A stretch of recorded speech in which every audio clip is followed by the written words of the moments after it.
Hey yo, Chris here, and thanks for tuning into the Delta. Today we are going to predict the Monaco Grand Prix. Finally got my Carlos Sainz hat delivered to me. Took ages.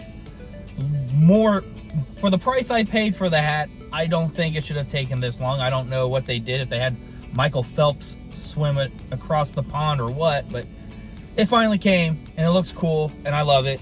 It's a lot more comfortable than last year's hat. If I am going to give any kind of criticism or review on it, it's very comfortable. Doesn't really match my outfit today with the yellow vest, green shirt, Ferrari red hat, but I had to wear it because I finally got it.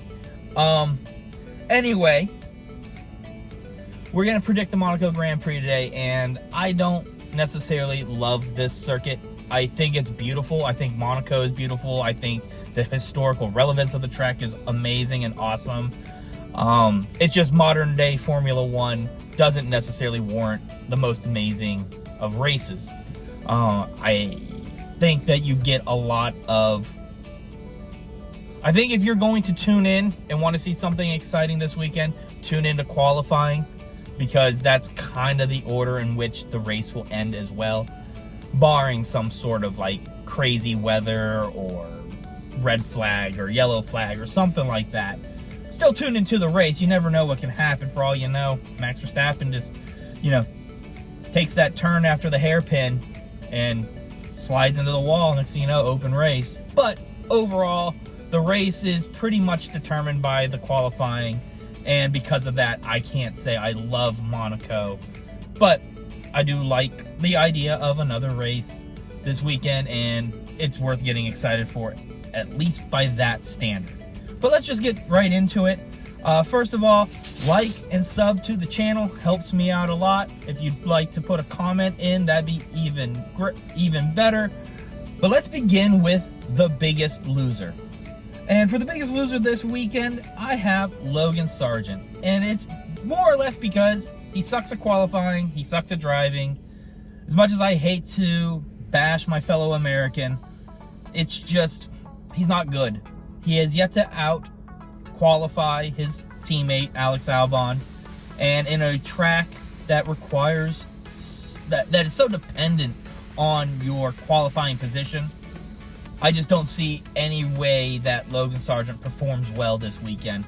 And I wouldn't even be surprised with such a tight course that he even just crashes and doesn't even finish the race. So that's why I have Logan Sargent as the biggest loser. Now moving on to exceptional performance.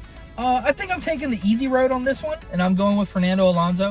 Obviously in Imola, things did not go as planned for him as I think he'd like, and I think once he realized that his race was pretty much dead in the water basically after qualifying, he kind of sandbagged the whole thing, which obviously leaves then a lot of room for improvement coming into Monaco.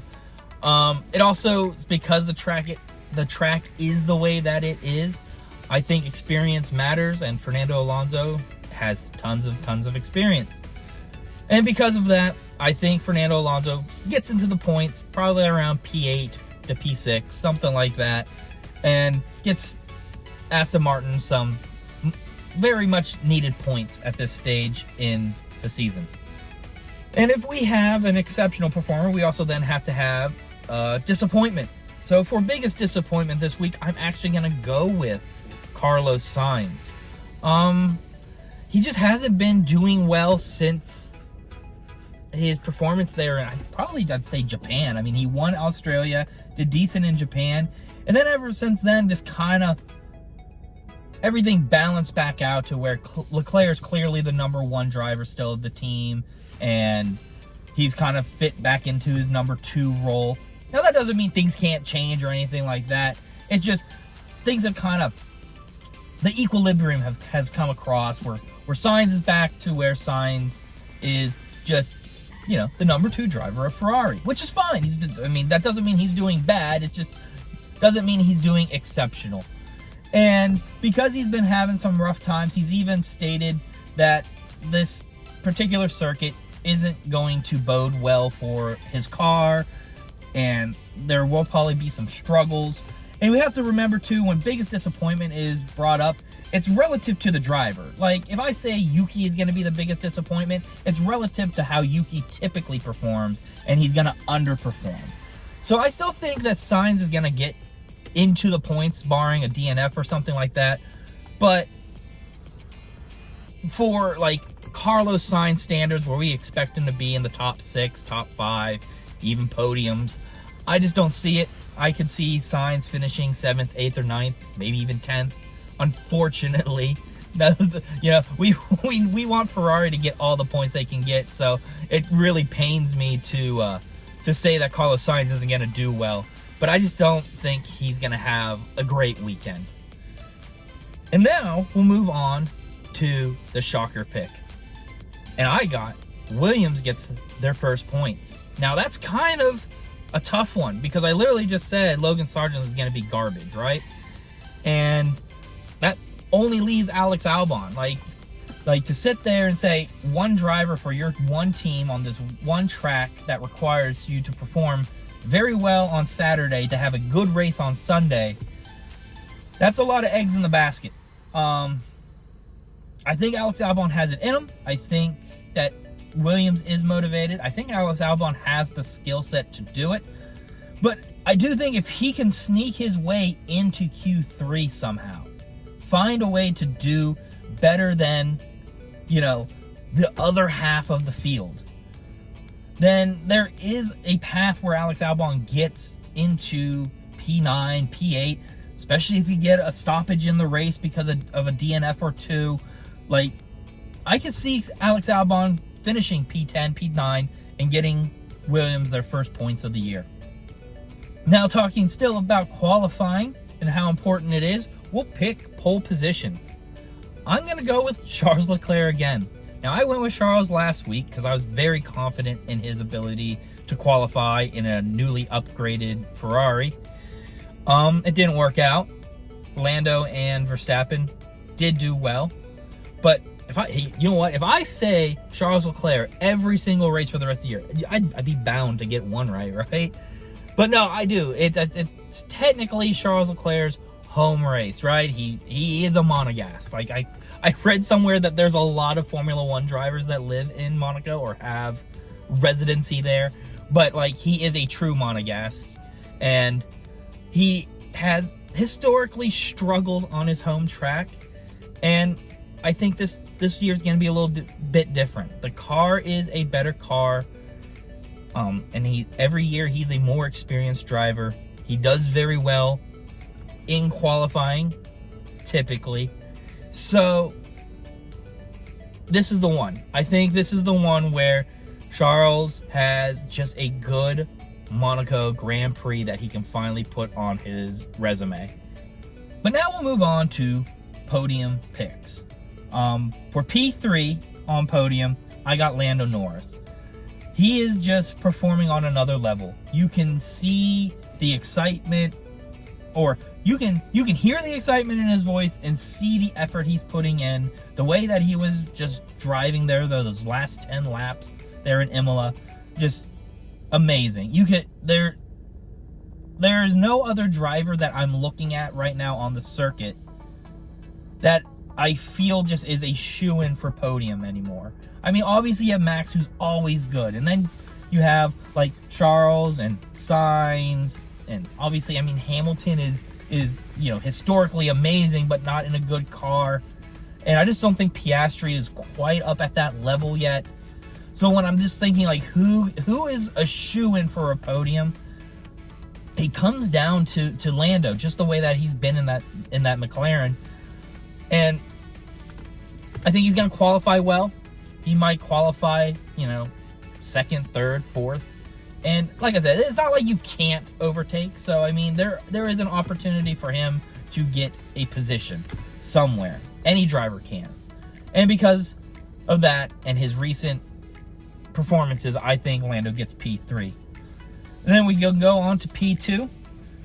Like I said, I think Charles Leclerc is going to have his first pole position and have a great time in Monaco. I just don't think he's going to win. And that's why I have him at P2. last week's race showed that the Ferrari car was a little uncertain.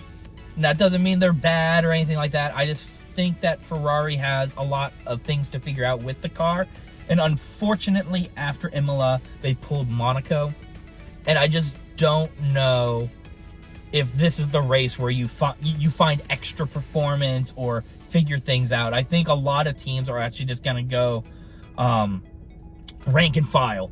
Like, they're just going to sit there and go, look, we are in fourth, we're going to stay in fourth, and we're going to do everything we can to not lose fourth. We're not going to push for third. And that will go for every position out on the track.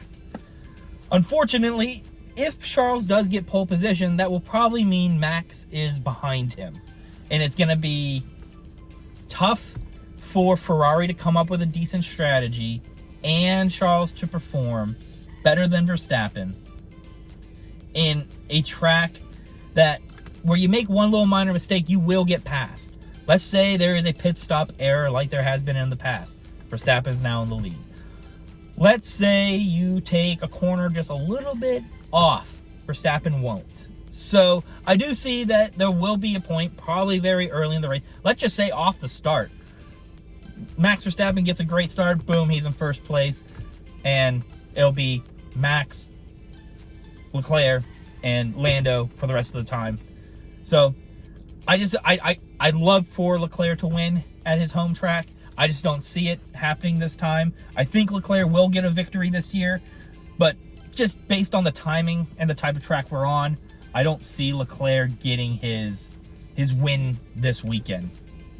And then that will leave the winner prediction. And because I got Lando in third and Charles in second, and we already know that Sainz probably isn't going to have the greatest of races, I got Max. Again, one day I won't pick Max, but this day isn't it.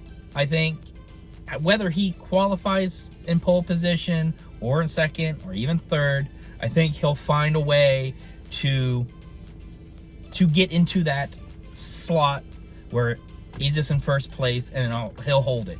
Now, maybe he won't win because we did see that there is a little bit of stagnation in the Red Bull performance last week.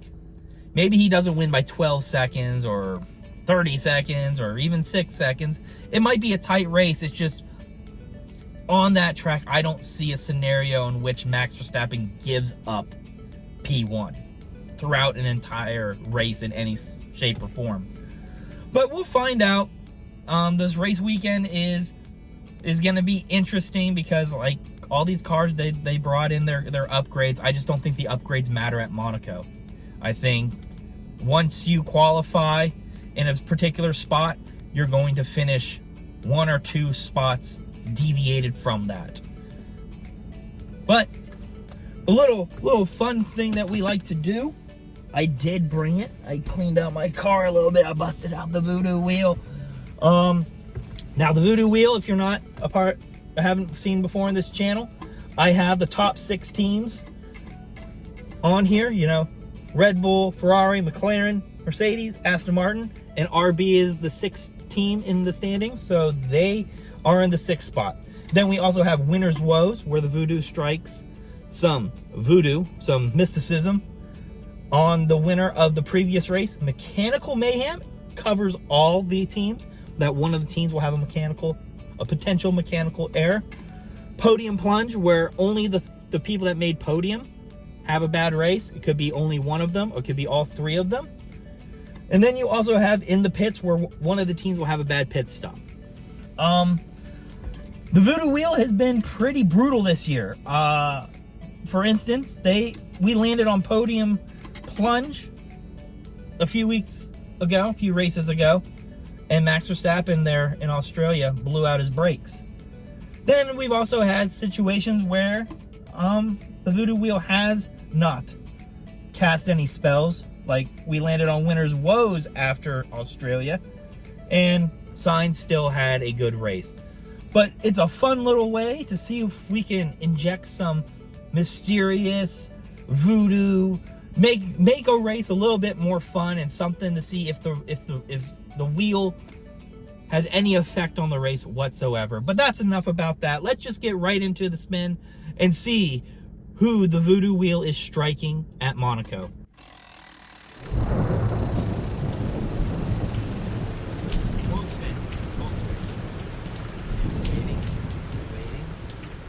It's going to land on... Did it just land on Red Bull? Oh, it just landed on Red Bull. Will the Voodoo strike Sergio Perez or Max Verstappen or both this weekend in Monaco? Tune in to find out. The Voodoo wheel is winning record, okay? The only time it's lost is when Sainz did not take any bad Voodoo following his victory. So, will Red Bull fall short in Monaco? I cannot wait to find out. I'm excited now. Voodoo wheel's never been that good to me. But anyways, thanks for tuning in. My name is Chris. This is the Delta. I'm in my car on lunch break at work. Until next time, take care, stay safe, and have fun out there. Bye, everybody.